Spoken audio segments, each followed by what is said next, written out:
जिंदाबाद जिंदाबाद। नहीं चलेगी नहीं चलेगी नहीं चलेगी नहीं चलेगी।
लड़कर लेंगे आजादी, लड़कर लेंगे आजादी।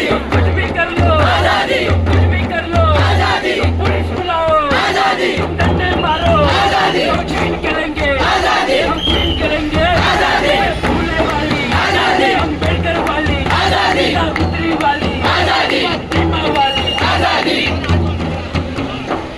अल्लाह बोल अल्लाह बोल अल्लाह बोल अल्लाह बोल। बैन लेके आजादी, किताब ले।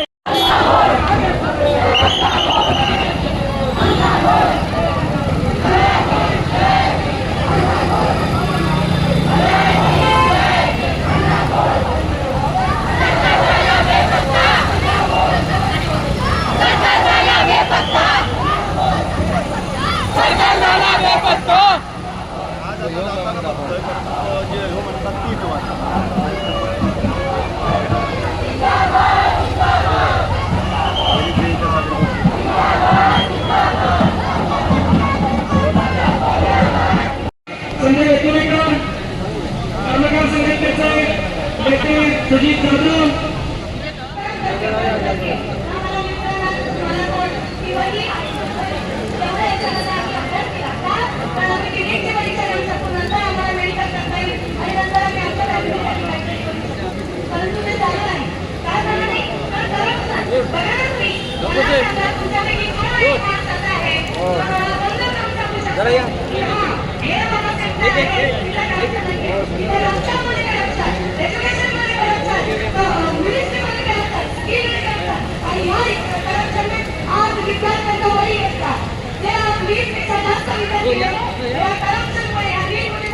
आपण राहतो खरं म्हणजे लोकशाही राहतो की नाही आपण येताना प्रत्येक जणांनी घोषणा दिलेल्या आहेत.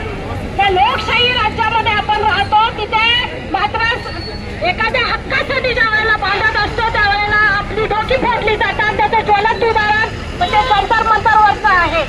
जंतर मंतरवर न्यायासाठी आणि हक्कासाठी बसलेल्या आपल्या तमाम मुलांची डोकी फोडलेली आहेत.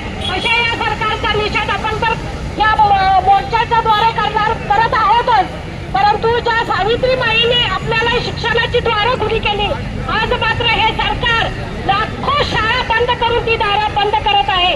तर शाळेबरोबरच ही जी काय विद्यार्थी मागणी करत आहेत त्यांची सुद्धा डोकी फोडली जात आहे. तर याचा कुठेतरी निषेध व्हावा. आपण मात्र येताना संदीप कदम, अनंत कोळेकर, तानाजी काकडे, विविध संघटनेचे विनोद सिंग पाटील उपस्थित आहेत.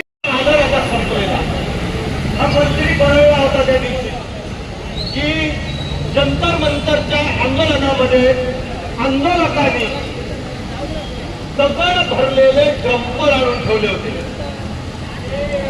जंतर मंतर दिल्ली की ज्या ठिकाणी अवघ्या जगाचं लक्ष असतं, ती काही कडपल्लीची एक गल्ली आहे की ज्याच्यामध्ये ड्रम्पर आणून उभे करतील आंदोलक. एवढं साधं ज्या मंत्र्याला समजत नाही असली विधानं आज हे भाजप आणि त्यांचे पिट्टे करू लागलेले आहेत. कारण ते घाबरलेले आहेत.